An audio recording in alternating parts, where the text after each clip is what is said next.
নমস্কার বন্ধুরা, আপনাদের আরও একবার স্বাগত জানাই পাবলিক ভিউ কলকাতাতে। বন্ধুরা, সেই পুরনো চ্যাম্পিয়ন মোহনবাগান দলকে ভেঙে দিয়ে কিন্তু মোহনবাগান দলের অনেক বড় ক্ষতি করে চলে গেছে জুয়ান ফের্নান্ডো।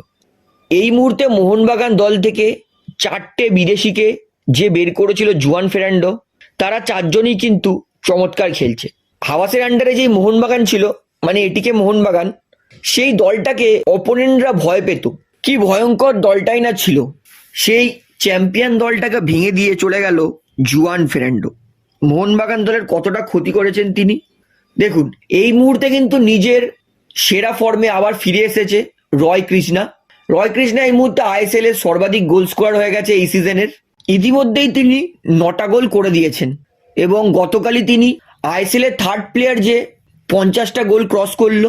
এবং শুধু রয় কৃষ্ণা নয়, ডেভিড উইলিয়ামসকেও বার করেছে জুয়ান ফের্নান্ডো।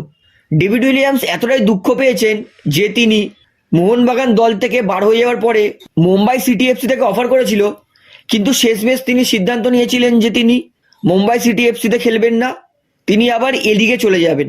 এতটা দুঃখ পেয়েছে এবং বর্তমানে ডেভিড উইলিয়ামস তুখর খেলছে। এ লিগে যদি আপনারা খেলা ফলো করেন, পার্থ গ্লোরি দলের হয়ে ডেভিড উইলিয়ামস খেলছে। প্রথমে ডেভিড উইলিয়ামসকে সাবস্টিটিউটে নামাচ্ছিল, সাবস্টিটিউটে ডেভিড উইলিয়ামস এত ভালো খেলেছে, এই মুহূর্তে ডেভিড উইলিয়ামসকে প্লেইং ইলেভেনে সুযোগ দিয়েছে পার্থ গ্লোরি। চমৎকার ফর্মে আছে ডেভিড উইলিয়ামস। ধরে নিন এই মোহনবাগান দলেই আপফ্রন্টে রয় কৃষ্ণা, ডেভিড উইলিয়ামস, সেই পুরনো জুটি। এই জুটিটা এমন, এই জুটিতে কিন্তু কোনো অ্যাটাকিং মিডফিল্ডার, ক্রিয়েটিভ মিডফিল্ডার লাগতো না। দুই খেলোয়াড়ের মধ্যে এতটাই আন্ডারস্ট্যান্ডিং ছিল, দুই খেলোয়াড় সবসময় দুই খেলোয়াড়কে এত সুন্দর বল বাড়াতো যে অপোনেন্ট ডিফেন্ডাররা কোন খেলোয়াড়কে মার্ক করবে সেটাই বুঝতে পারতো না। একবার ধরুন তো, এই মোহনবাগান দলে যদি ডেভিড উইলিয়ামস, রয় কৃষ্ণা থাকতো, জেসন কামিন্স, আর্মান্ডো সাডিকুর পরিবর্তে, তাহলে কি দলটার এই অবস্থা হতো? হতো না। জুয়ান ফের্নান্ডো রয় কৃষ্ণা, ডেভিড উইলিয়ামসের মতো প্লেয়ারকে বার করে দিয়ে নিয়ে এসেছে আর্মান্ডো সাডিকু, জেসন কামিন্সের মতো প্লেয়ারকে। এবং তিনি মাঝমাঠে কার্ল ম্যাথিউর মতো প্লেয়ারকে ছেড়ে দিয়েছেন, যিনি এফসি গোয়ার জন্য প্রায় প্রত্যেক ম্যাচেই হিরো অফ দ্য ম্যাচ হচ্ছেন। চমৎকার ডিফেন্সিভ ডিউটি প্লাস ক্রিয়েটিভিটিও তৈরি করছে কার্ল ম্যাথিউর রিপ্লেসমেন্ট কিন্তু আইএসএল এ পাওয়াটা খুবই ডিফিকাল্ট। কার্ল ম্যাথিউর মতো প্লেয়ারকে যেই কোচ ছেড়ে দিতে পারে, সেই কোচ সবসময় তার দল হারবে, এটা কিন্তু নিশ্চিত। একবার ধরুন তো, এই দলেই যদি ডিফেন্সিভ মিডফিল্ডে কার্ল ম্যাথিউ থাকতো, তাহলে দল কি এত গোল খেত না। তারপরে তিরিকে রিলিজ করে দিয়েছে। তিরি মুম্বাই সিটি এফসির জন্য ভালো ফুটবল খেলছে, যার জন্য রেস্টন গ্রিফিথস এত ভালো ফুটবল খেলা সত্ত্বেও তিরিকে রেখে দিয়ে রেস্টন গ্রিফিথসকে ছেড়ে দিয়েছে মুম্বাই সিটি এফসি। অর্থাৎ অনায়াসেই বলতে পারি জুয়ান ফের্নান্ডো কিন্তু মোহনবাগান দলকে ভেঙে দিয়েছে। এবং এতদিন জনি কাউকে আসছিল না কেন? এতদিন মোহনবাগান দলের দায়িত্বে ছিল জুয়ান ফের্নান্ডো, তাই জনি কাউকে আসতে পারছিল না। এবং আমি শিওর জুয়ান ফের্নান্ডো যদি মোহনবাগান দলের কোচ এখনো থাকতো, তাহলে কিন্তু জনি কাউকে আর ফিরতে পারতো না।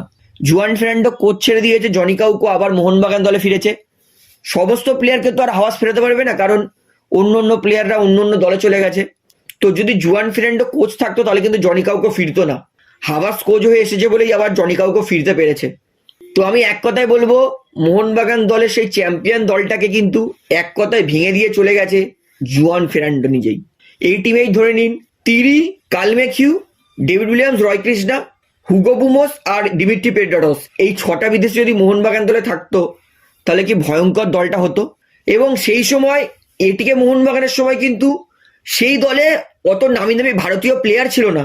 যেমন এই সিজনে যুক্ত হয়েছে আনোয়ার আলী, সাহাল আব্দুল সামাদ, অনিরুদ্ধ থাপা, দুর্দান্ত খেলছে কিয়ান নাসিরিও, ভিশাল কায়েত। তো যদি সেই পুরনো মোহনবাগানের বিদেশি এবং নতুন এই মোহনবাগান সুপার জায়েন্টের ভারতীয় প্লেয়াররা এক হতো, তাহলে কিন্তু নো ডাউট লিগ শিল্ডের বা এই মুহূর্তে আইএসএল পয়েন্টস টেবিলে মোহনবাগান 1 নম্বরে থাকতো। তো আমি তো বলে মোহনবাগান দলের প্রচণ্ড ক্ষতি করে চলে গেছে জুয়ান ফের্নান্ডো। আপনারা কি মনে হয় সেটা আমাকে অবশ্যই কমেন্টে জানাবেন। তাহলে বন্ধুরা, আজকের এই ভিডিওটিতে আমার আপনাদেরকে এতটাই বলার ছিল। আশা করি সমস্তটা আপনারা বুঝতে পেরেছেন। তো ভিডিওটি ভালো লাগলে অবশ্যই লাইক করুন, কমেন্ট করুন, শেয়ার করুন এবং বন্ধুরা চ্যানেলটি যারা নতুন আছেন সবাইকে অনুরোধ করবো তারা অবশ্যই পাবলিক ভিউ কলকাতা এই চ্যানেলটিকে সাবস্ক্রাইব করে বেল আইকন প্রেস করে অল করে রাখবেন। ধন্যবাদ।